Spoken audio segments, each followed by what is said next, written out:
Nós somos alunos da PUC Paraná e vamos apresentar um estudo sobre colunas de absorção por pratos com base em um artigo científico. O nosso grupo é composto pela Beatriz, pelo Gabriel, por mim, Guilherme e pela Letícia. E o título do artigo escolhido é Avaliação dos parâmetros físicos de uma coluna de absorção. Bom, então aqui a gente vai apresentar alguns dados e cálculos que nós fizemos com base no artigo. O objetivo do artigo é a remoção do dióxido de enxofre do ar utilizando anidrido acético como solvente. Aqui à direita nós temos uma representação esquemática de como funciona uma coluna de absorção, onde G1 é a entrada de gás com contaminante, L1 é a saída líquida com contaminante removido, G2 é a saída de gás com nenhum ou pouco contaminante e L2 é a entrada de solvente que vai fazer a remoção desse contaminante. Quando nós trabalhamos com solvente puro, nós vamos dizer que X2 vale zero. X2 representa a fração de contaminante na entrada do nosso solvente. E esse dado nós anotamos aqui. Partindo então dessa tabela, nós temos algumas informações extraídas do artigo, como a pressão de operação, a temperatura de entrada de solvente, temperatura de entrada gasosa, as vazões de entrada de solvente em entrada gasosa, as frações de ar e de SO2 na nossa entrada gasosa e a porcentagem de remoção ou porcentagem de recuperação. Essa porcentagem ela foi verificada por meio da legislação para ver se a gente estava emitindo uma quantidade de SO2 na atmosfera permitida por lei. Sendo assim, nós partimos da resolução número 3 de 1990 do CONAMA. Nós temos que podemos liberar até 365 microgramas por metro cúbico de SO2 na atmosfera.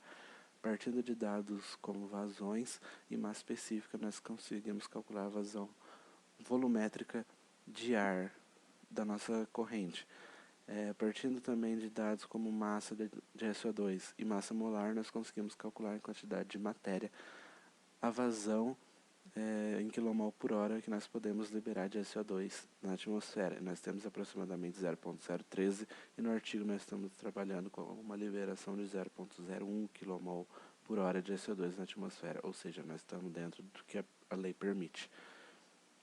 Aqui em cima temos o balanço de massa global e o balanço de massa por componente, que foram as equações que nós utilizamos para encontrar as vazões até então não conhecidas e outras vazões intermediárias.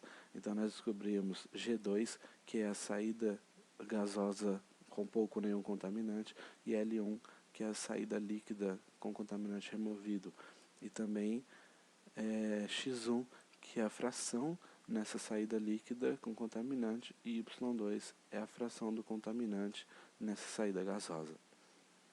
A próxima etapa é o cálculo do X1 mínimo, LS mínimo e LS de operação. Eu vou explicar um pouco melhor depois como funcionam esses três. Antes eu preciso explicar como nós fizemos para traçar nossa curva de equilíbrio.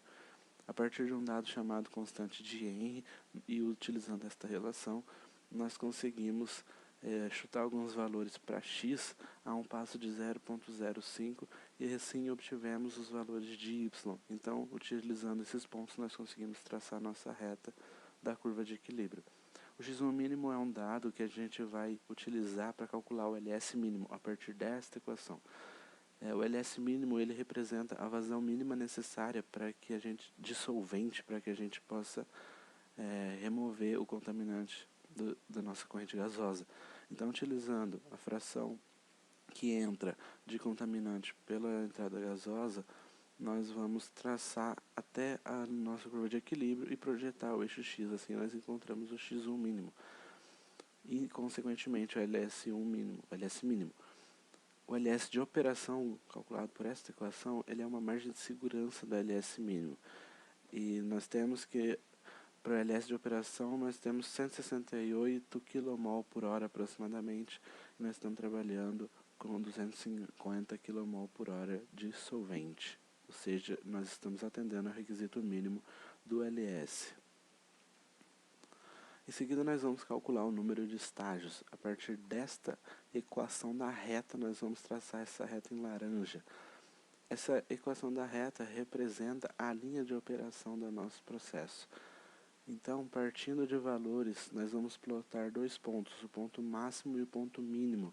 O ponto máximo a gente vai utilizar as frações do fundo da nossa coluna e o ponto mínimo as frações do topo da nossa coluna.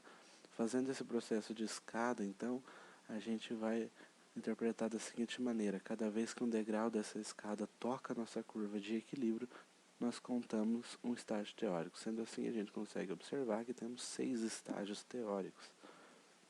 Em seguida, nós vamos calcular a velocidade de inundação da coluna. Por que é importante isso?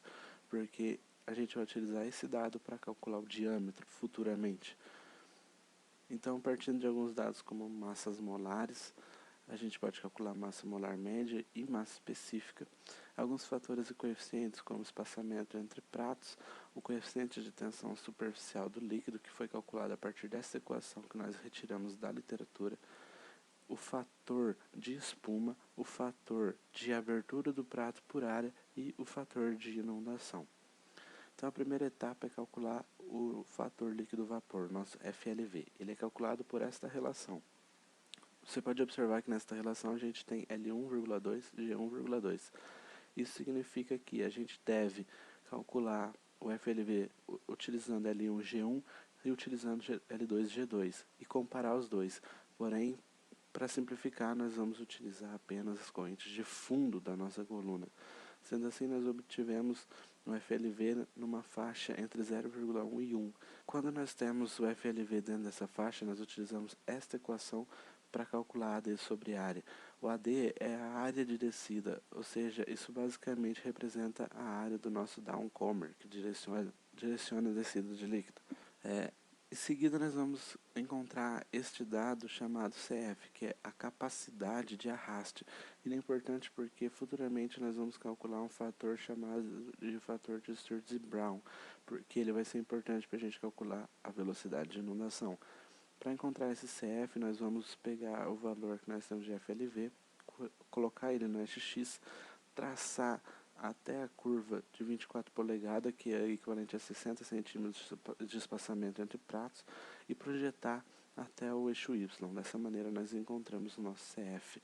Em seguida, nós vamos calcular o FST, que é o fator de tensão superficial, utilizando esta relação com o coeficiente de tensão superficial do líquido, e assim a gente já consegue calcular o fator de Sturz-Brown, consequentemente a velocidade de inundação.